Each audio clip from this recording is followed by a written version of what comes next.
Hello, Pack. Tonight's story starts with a woman who didn't stop to think about what she was doing. That's not quite true. Sable thought about it. She thought about it for exactly 3 seconds, the length of time it took to pull the knife from her belt and cut the first lock.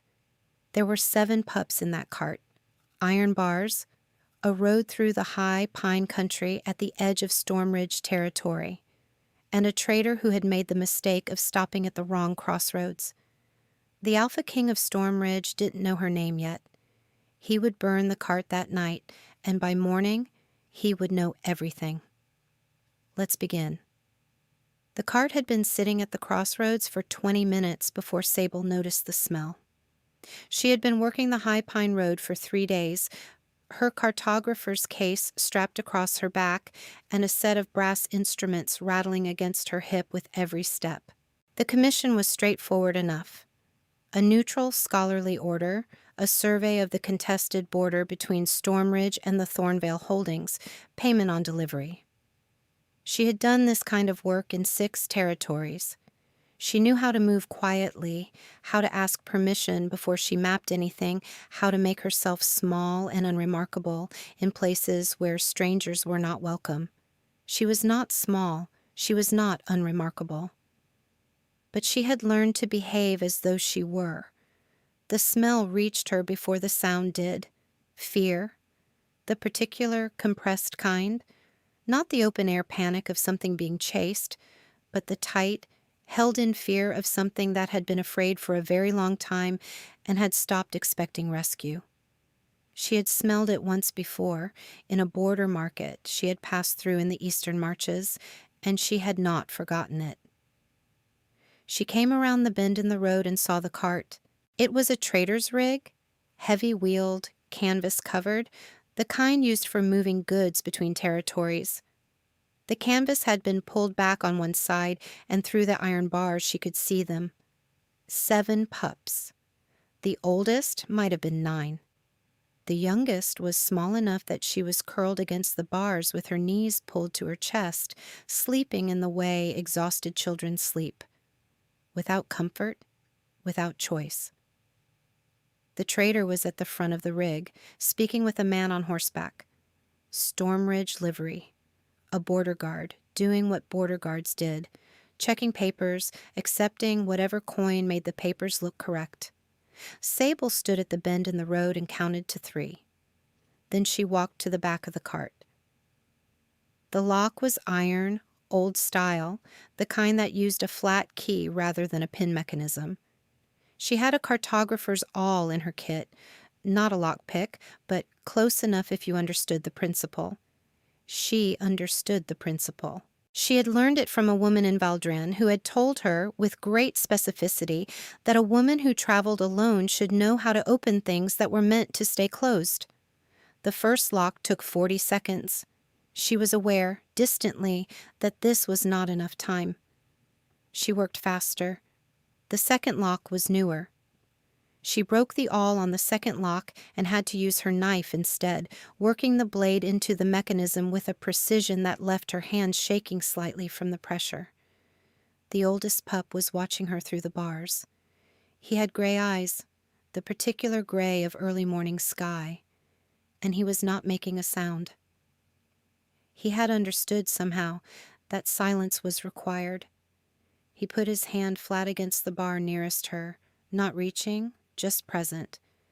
She got the second lock on the first try with the knife. The third lock she cut entirely.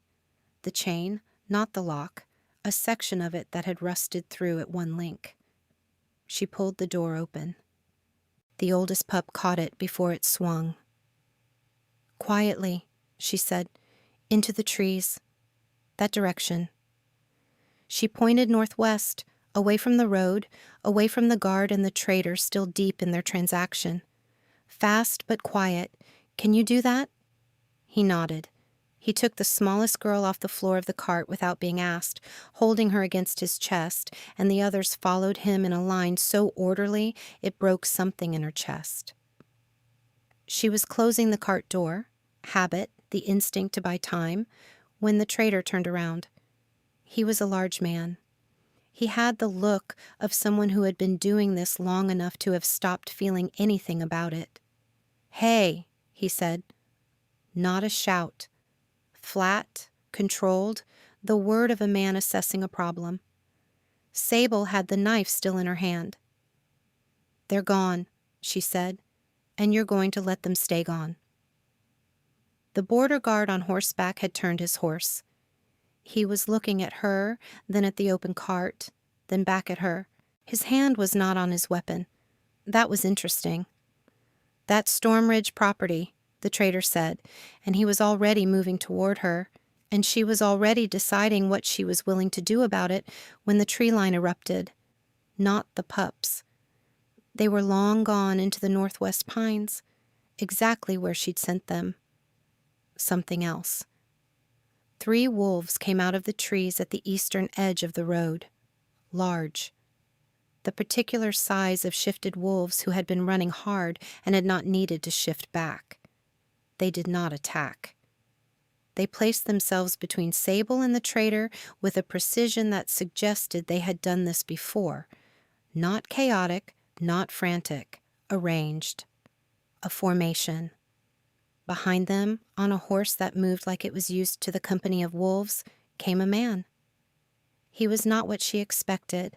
She had built a rough picture of the Alpha King of Stormridge from the scholarly records she'd read before taking this commission.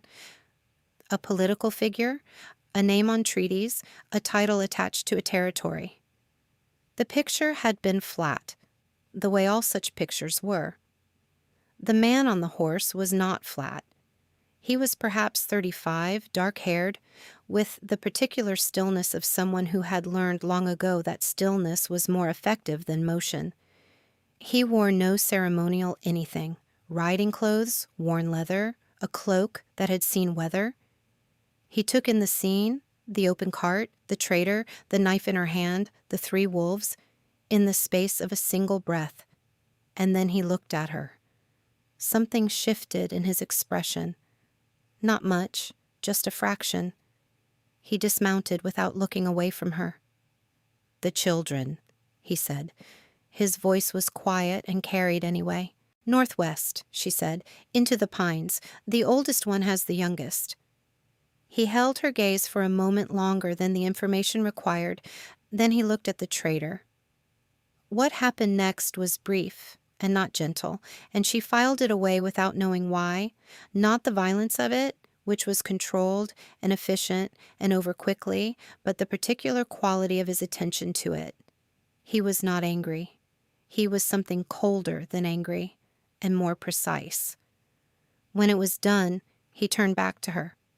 "Your name," he said. "Sable," she said. "I'm a cartographer. I have papers from the Neutral Order." "I know who the Neutral Order is," he said.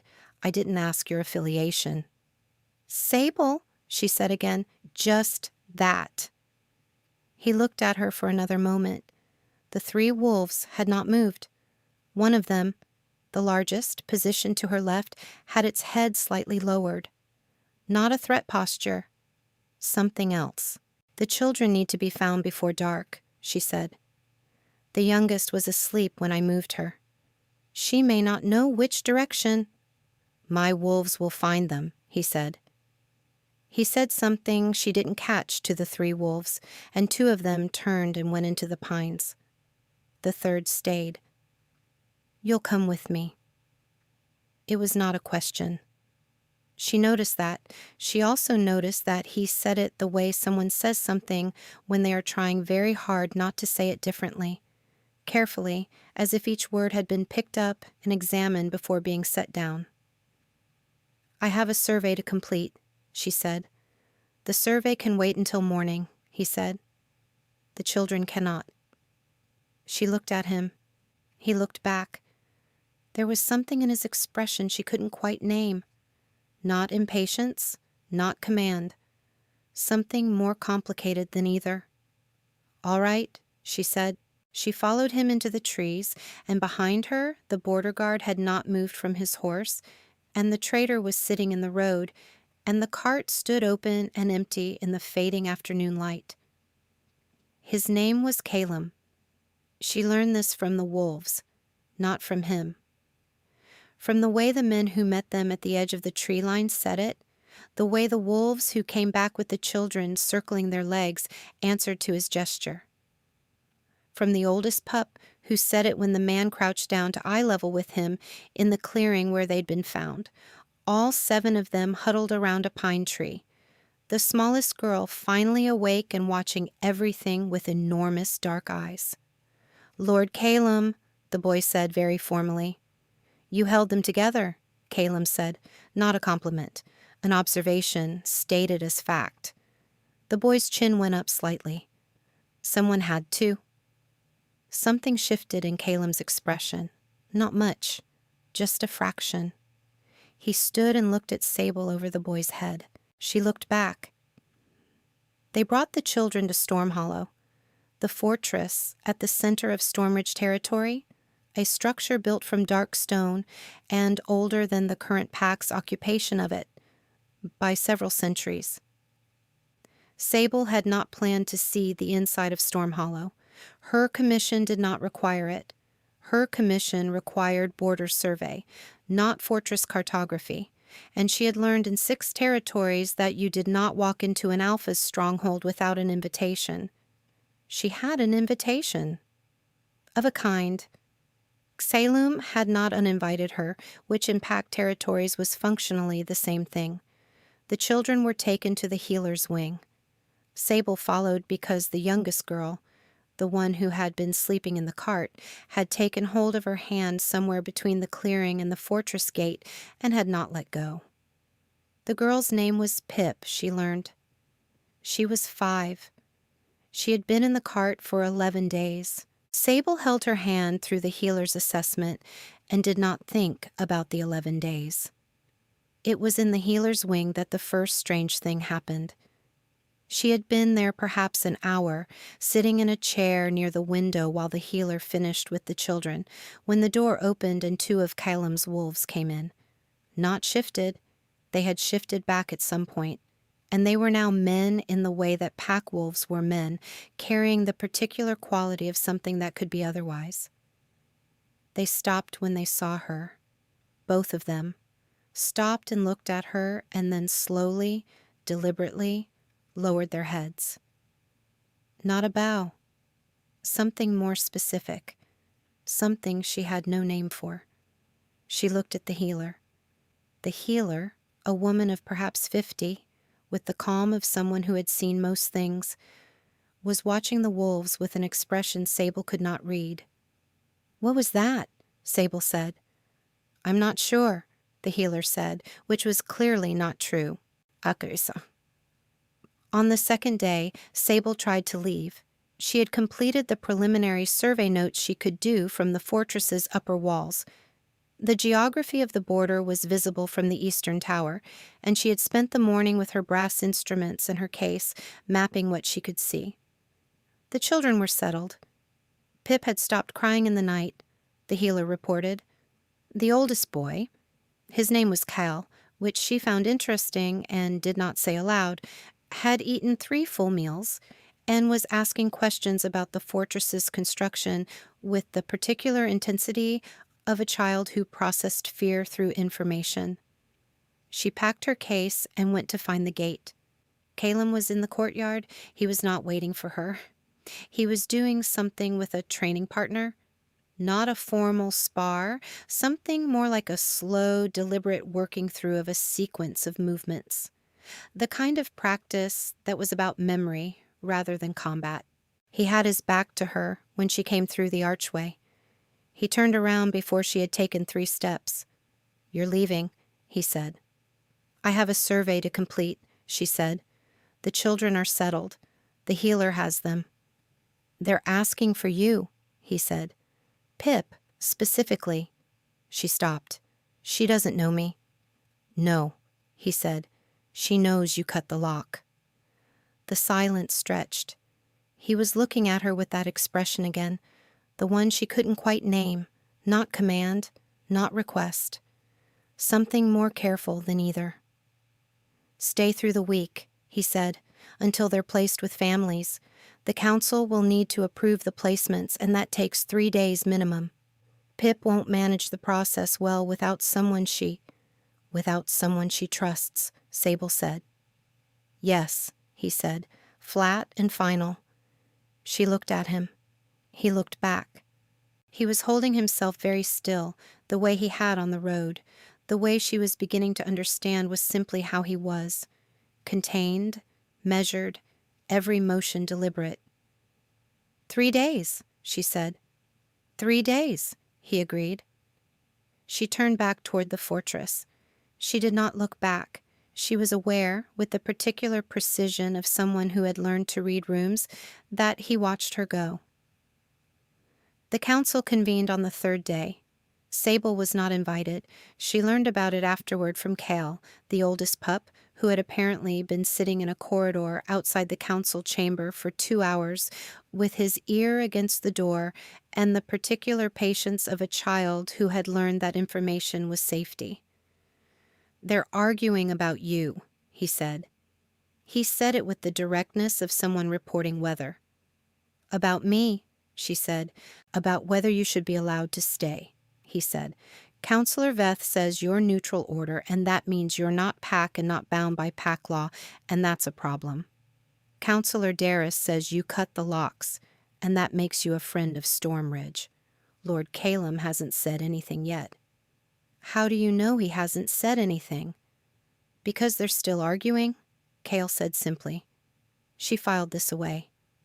The boy was 9 years old and had spent 11 days in an iron cart and was now cataloging the political dynamics of a foreign pax council chamber from a corridor floor. She thought, not for the first time, that he was going to be formidable. "Go eat something," she said. "I already ate," he said. "I wanted you to know." "Why?" He looked at her with those gray eyes, the early morning sky gray, and said, "Because you should be ready." Caelum found her on the eastern wall that evening. She was working, or pretending to work, her brass instruments out, her case open, her notes spread on the stone parapet in the last of the light. She heard him before she saw him. He moved quietly for a large man, but not quietly enough to fool someone who had learned to track footsteps in 6 different territories. He stopped a few feet from her and looked out at the tree line. She kept working. "The council wants you gone," he said. "I know," she said. "Caelum told me." Something shifted in his expression. She caught it in her peripheral vision, a brief thing, almost an almost smile. "The boy is thorough," he said. "He's terrified, and he's managing it by collecting information," she said. "He'll be fine in 6 months if someone gives him a library." Caelum was quiet for a moment. "The council's concern is procedural," he said. "Neutral order workers are not bound by pack law. They can't be compelled to stay, can't be compelled to keep confidence, can't be claimed," she said. The word landed between them. She had not meant to say it quite like that. She kept her eyes on her instruments. "That's one way to put it," he said after a moment. "What's another way?" He didn't answer immediately. The tree line was going dark, the pines turning black against the last light. Down in the courtyard below, she could hear the sounds of the fortress settling into evening, fires being banked, wolves moving through the lower corridors, someone calling a name she didn't recognize. "The council wants me to send you to the border," he said. "Complete your survey from the eastern post. You'd have access to everything you need for the commission. It's a reasonable arrangement." "It is," she said. "I'm not going to do it," he said. She looked at him then. He was still looking at the tree line. His jaw was set in the particular way she had started to notice. Not tension exactly, but the controlled stillness of someone managing something they had decided not to say. "Why not?" she said. He turned and looked at her. The last light caught his face, and she saw it clearly for the first time. Not just the controlled surface of it, but something underneath, something that had been there since the road and that he had been carrying very carefully.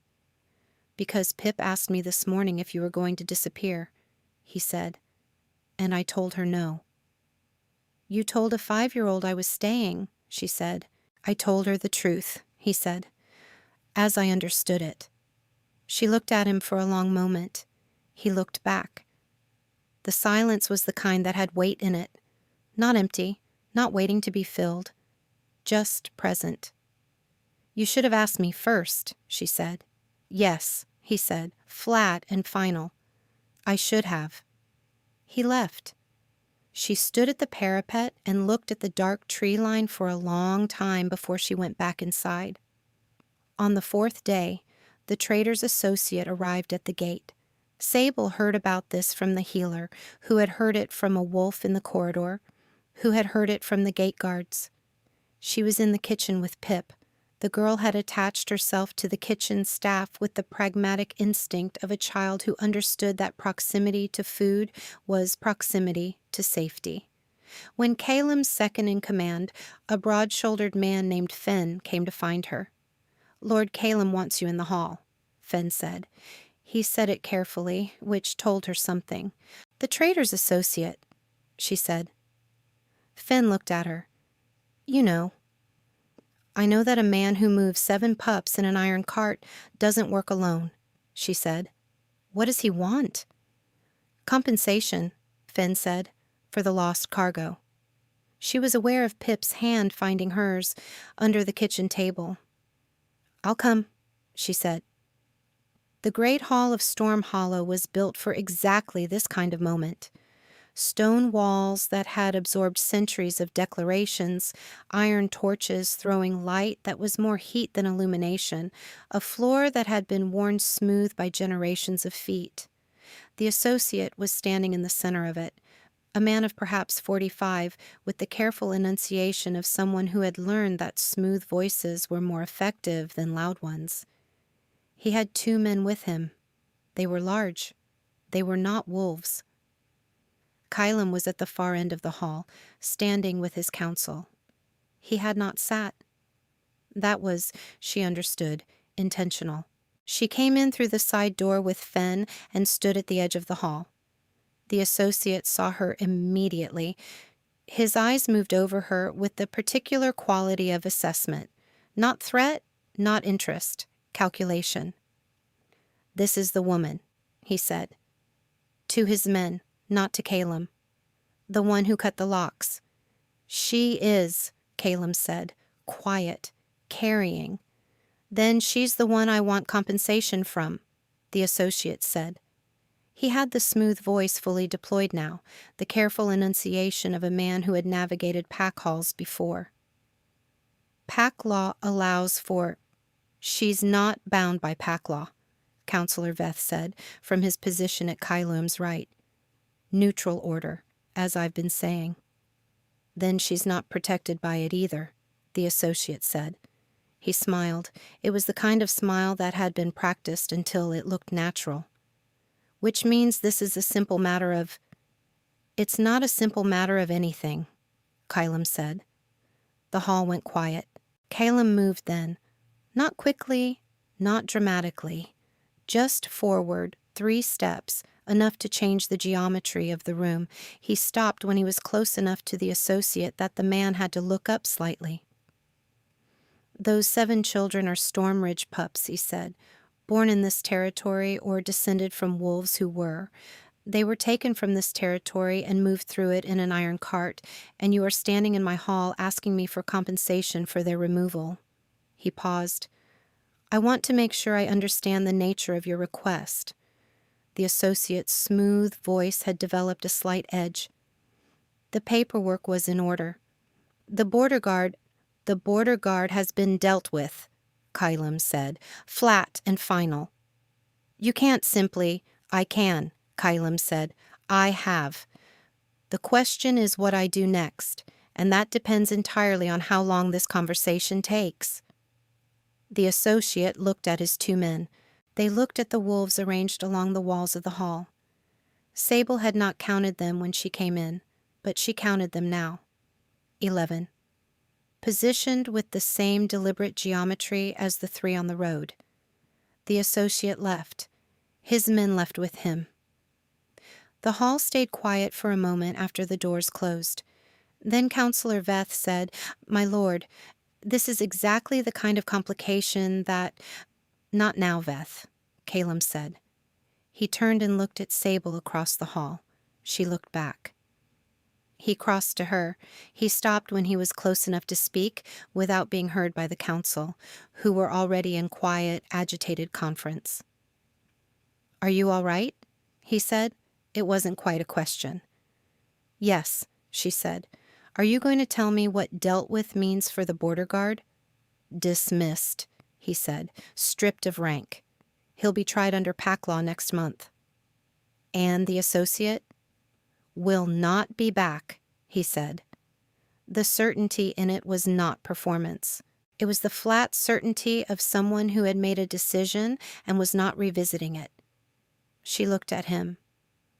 The torchlight was doing something to his face, making the controlled surface of it more visible somehow, the particular quality of a man who had been holding himself together for a long time. "You burned the cart," she said. He had.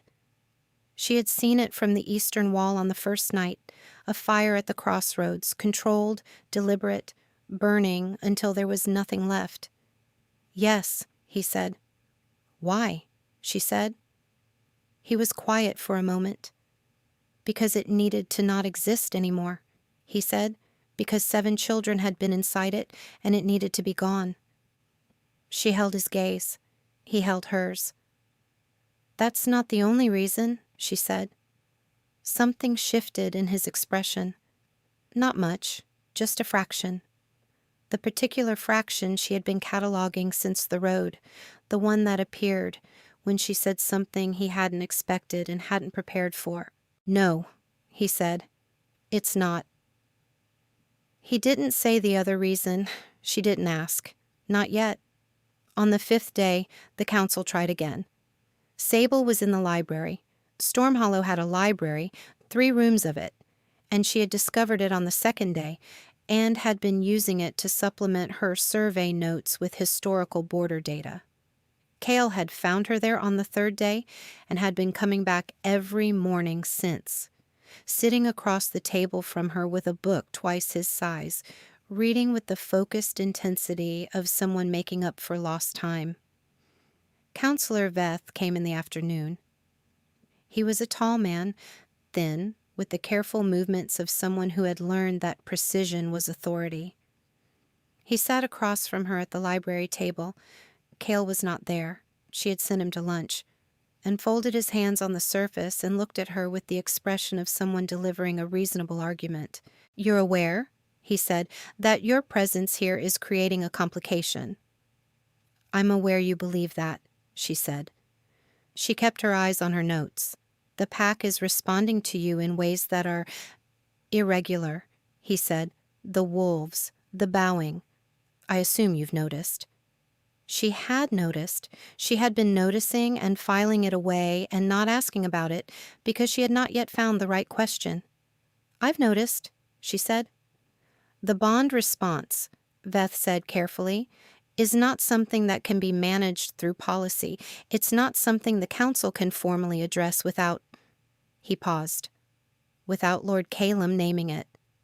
"And he hasn't," she said. "He hasn't," Veth agreed, "which puts the pack in an untenable position. The wolves are responding to something that hasn't been formally acknowledged. That creates instability." She set down her pen and looked at him. "You're telling me," she said, "that the problem is not that I'm here. The problem is that he hasn't said anything about why." Veth looked at her with something that was not quite respect and not quite its opposite. "I'm telling you," he said, "that if you were to leave, the question would resolve itself." "And if I don't leave?" "Then Lord Caelum will need to make a declaration before the council," he said, "which he has been resistant to." "Why?" she said. Veth was quiet for a moment. He had the look of a man deciding how much truth was useful. "Because the last time he made a declaration of that kind," he said, "the woman left before the ceremony was completed. She took nothing. She left no word. She was simply gone, and the bond tore on its way out, and he has not... He stopped. He has been careful since then, he finished. Very careful. She looked at her notes. She was not seeing them. Thank you, she said, for telling me. Veth stood. He paused in the door. He burned the cart, he said, within an hour of bringing the children inside. He didn't wait for morning. He didn't consult the council. He paused again. I've served Stormridge for 20 years. I have never seen him move that fast for anything. He left. Sable sat in the library for a long time after that, looking at her survey notes without reading them, while the afternoon light moved across the stone floor in the particular slow way of light in old rooms. She found him that evening in the lower corridor near the forge. She had not planned to find him. She had been walking, the kind of walking that is not going anywhere, that is processing. And she had turned a corner and he was there, standing at the forge room door, looking at something inside. Not working, just standing. He heard her before she reached him. She had stopped trying to be quiet around him. It didn't seem to accomplish anything. Veth came to see you, he said. He didn't turn around. Yes, she said.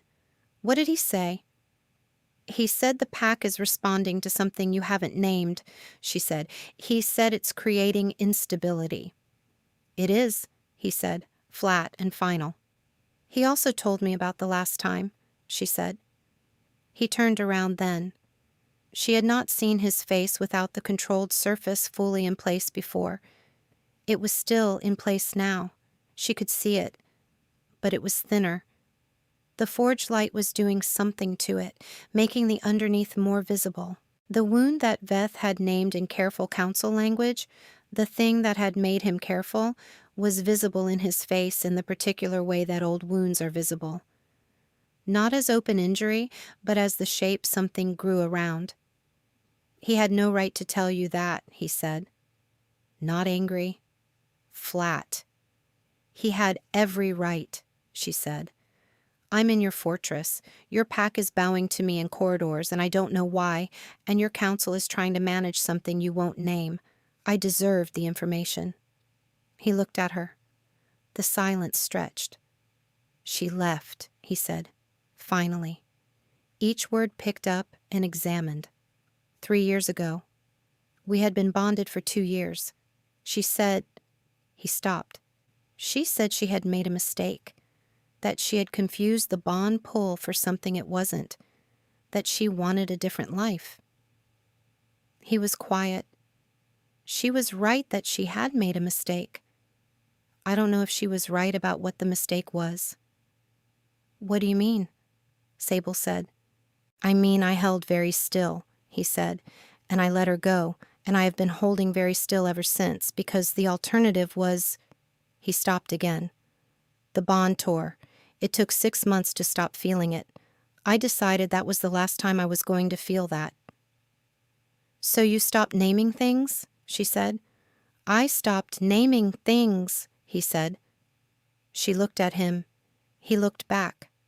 The forge light was warm, and the corridor was quiet, and somewhere above them she could hear the distant sound of the children in the healer's wing, a laugh, high and sudden, Pip's voice. What is the pack responding to? She said. Tell me plainly. He held her gaze. You know what they're responding to, he said. I want you to say it, she said. The silence was long, not empty, full of the particular weight of a man deciding whether to be afraid of something or to name it instead. The bond, he said, the mate bond. It's been there since the road. Since you stood there with a knife in your hand and 7 pups behind you and told me they were in the Northwest Pines. He paused. The wolves felt it before I named it to myself. They've been responding to you as... He stopped. As what? She said. As mine, he said, quiet, devastating. Which is not a word I have any right to use about someone I've known for 5 days, and which I am aware is... Stop, she said. He stopped. She was quiet for a moment. She was aware of her own heartbeat, the particular quality of it, not fear, not quite. Something more complicated. I felt it on the road too, she said. I didn't know what it was. I've never been in a pack territory long enough to... She stopped. I filed it away, she said. I've been filing it away for 5 days. He looked at her. Something in his expression shifted.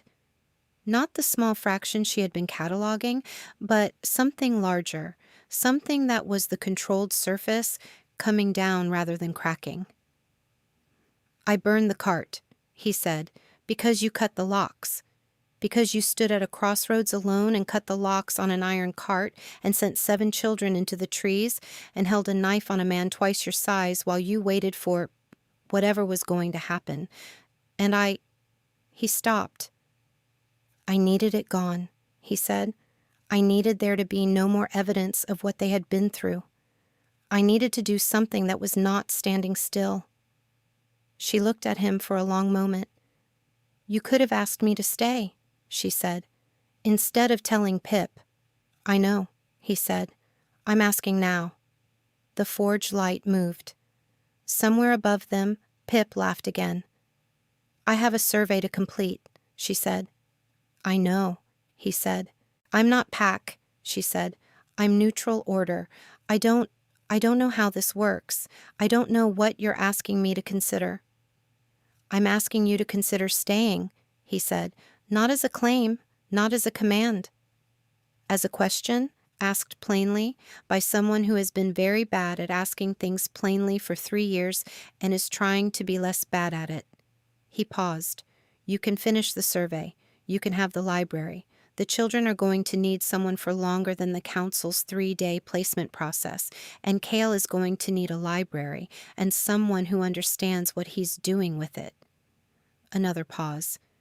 And I would like to know if what I felt on the road is what I think it is, without holding still, without being careful. She looked at him. That's a lot of things to ask, she said. Yes, he said, flat and final, and then quietly, I know. She was quiet for a long moment. The forge was warm. The corridor was stone and iron and old wood, and it smelled like every old fortress she had ever worked in, except that it also smelled like pine and cold air and something she did not have a name for yet. I'll stay through the survey, she said. 3 weeks, maybe 4, and we'll see. Something in his face changed. Not much, but it was the kind of not much that meant something. All right, he said. And you'll tell Veth, she said, whatever needs to be told. I'm not going to have your council trying to manage me out of the territory every 3 days. I'll tell Veth, he said. Tonight, she said. The almost smile appeared. She had been waiting for it since the road. It was the kind of smile that had been kept very carefully in check for a very long time, and it was not large, and it was not performed, and it was the most honest thing she had seen on his face yet. Tonight, he said. The council convened the following morning. Sable was not present. She was in the library with Cael, who had found a volume on Stormridge's architectural history and was asking her questions about load-bearing walls with the focused intensity she had come to expect from him. She could hear, distantly, the sound of voices from the council chamber, not words, just the particular rhythm of a formal proceeding. It was over in 20 minutes. Finn came to find her afterward. He stopped in the library doorway and looked at her with an expression she was beginning to recognize as the pack's version of pleased, contained slightly sideways, not performed. The council has formally noted your presence as a guest of Stormridge, he said, under the Alpha King's personal hospitality. What does that mean practically? She said. It means Veth can't try to move you to the eastern post, he said, and it means the wolves can stop pretending they're not bowing at you in corridors. Cael looked up from his book. I knew he'd do it, he said. He just needed someone to make him. Finn looked at the boy. The boy looked back with the gray eyes and the composure of someone 9 years old who had decided to be formidable. "Go eat something," Sable said to Cael. "I already ate," he said. He turned a page. The formal ceremony happened on the 12th day. It was not large. Caelum had not wanted large.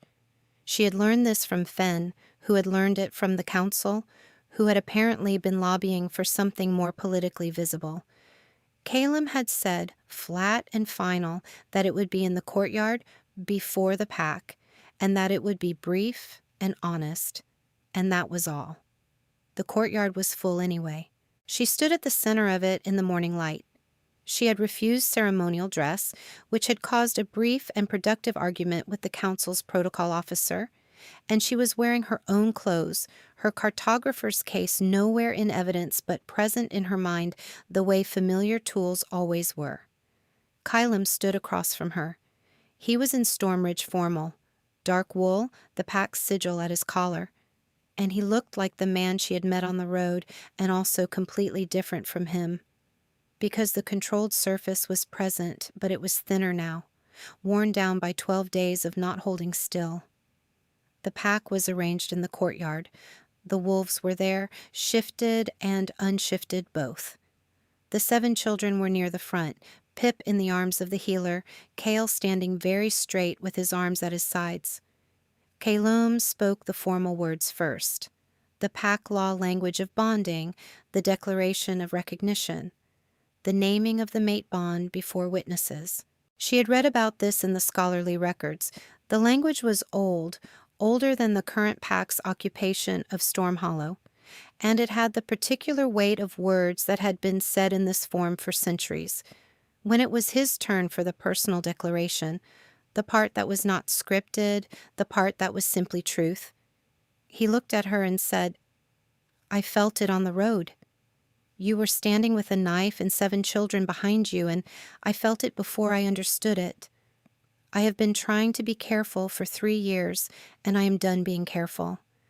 I am asking you before this pack to let me be less careful, to stay. Not because the bond requires it, because I am asking." The courtyard was very quiet. She looked at him. She thought about the road, the crossroads, the 3 seconds she had counted before pulling the knife. She thought about Pip's hand in hers in the healer's wing. She thought about the library and Cael's gray eyes and the forge corridor and the almost smile she had been waiting for since the first moment. She thought about the cart, burning at the crossroads on the first night, gone before morning. Because he needed to do something that was not standing still. "I'll stay," she said. "Not because the bond requires it, because I'm choosing it." The courtyard rippled. It started with the wolves nearest the front, heads lowering, the particular deliberate movement she had been watching for 12 days, now uncontained, now simply present. It moved outward through the pack in a wave, the same wave she had seen in the corridor and the healer's wing, and a dozen small moments across 12 days, now large and public and honest. Pip, from the healer's arms, said very clearly, "Good." The courtyard laughed. Even Veth, at the edge of the council group, made a sound that was not quite a laugh but was adjacent to one. Caelum crossed the space between them and stopped in front of her, close enough that she had to look up slightly. "Good," he said quietly. An echo of Pip, not quite an almost smile, the full version. She looked at it for a moment. "You're going to have to talk to the neutral order," she said, "about the survey. I'm going to need an extension." "I'll write the letter myself," he said. "You don't know the proper forms," she said. "I'll learn them," he said. "Cael can help," she said. "He reads faster than both of us." Caelum looked over her shoulder at the boy, who was standing with his arms at his sides and his chin up and his gray eyes watching everything. "He does," Caelum said. Behind her, Pip had gotten down from the healer's arms and was making her way across the courtyard with the determined gait of a 5-year-old who had decided where she was going. She arrived at Sable's side and put her hand in Sable's hand and stood there as though she had always been there, as though this was simply the arrangement of things. Sable looked down at her. Pip looked up. "Are you staying?" Pip said. "I'm staying," Sable said. Pip nodded, satisfied, and turned to watch the pack with the composure of someone who had expected this outcome all along. The survey was completed 6 weeks later. The neutral order received a letter, written in Caelum's hand, in the proper forms, with Cael's corrections in the margin in a different ink, requesting an extension of Sable's commission to include interior mapping of Stormhollow's historical structures. The order approved it. They noted in their formal response that the commission had expanded in scope, and that this was not unusual for cartographers working in territories with complex historical geography. The order did not note, because they were not in the business of noting such things, that Sable had stopped counting the days. She had been counting since she arrived. It was a habit, the cartographer's instinct for marking time and distance, for knowing exactly where she was in relation to where she had been. She had counted through the first week, through the council proceedings, through the ceremony. She had counted up to 12, and then somewhere in the days after, she had stopped. She noticed this on a morning in the library, Cael across from her with his architectural history, Pip asleep in the chair by the window, with a book she was too young to read open on her lap. She was working on the interior maps, the detailed kind that required measuring and remeasuring, and she looked up from her instruments and realized she did not know what number the day was. She thought about this for a moment. Then she picked up her instruments and went back to work. Caelum came in late that morning. She heard him in the corridor before he appeared in the doorway, and she did not look up, and he did not announce himself, just came in and sat in the chair across from her that had become, in the way that things become, his chair. He had a report in his hand. He read it. She mapped. Cael turned pages. Pip slept. After a while, Caelum said, without looking up from his report, "Veth wants to know if you'll attend the Border Council next month. As a formal representative of the neutral order, he thinks it would simplify certain treaty language." "Veth wants me to stay useful," she said, without looking up from her instruments. "Veth wants you to stay," he said. "He's expressing it in the only language he has." She looked up at that. He was looking at her over the report with the expression she had stopped trying to name because she had learned what it meant. It meant he was not holding still. It meant he had decided to keep not holding still. "Tell Veth I'll consider it," she said. "He'll take that as a yes," Caelum said. "I know," she said. She went back to her instruments. He went back to his report. The fire burned in the corner of the library the way fires burned in old rooms. Steadily, without drama, the kind that had been tended long enough to know how to keep itself. "Pack, I want to ask you something before we go." Sable had 3 seconds at that crossroads. 3 seconds between seeing the cart and pulling the knife, between the moment she could have kept walking and the moment she didn't. She wasn't Pack. She had no obligation, no bond, no law requiring her to stop. She stopped because 7 children were in an iron cart, and she had a knife, and she understood the principle. Caelum burned the cart that night. Not in the morning, not after the council weighed in. That night, within the hour, because he needed to do something that was not standing still. Here's what I want to know. Which one of them was braver? The woman who stopped without thinking, or the man who finally stopped being careful? Tell me in the comments. I genuinely want to know what you think. And if you know someone who needs a story about a woman who cuts locks and a man who finally burns the thing he's been carrying, send them this one. That's the best thing you can do for this channel. That's where we leave them.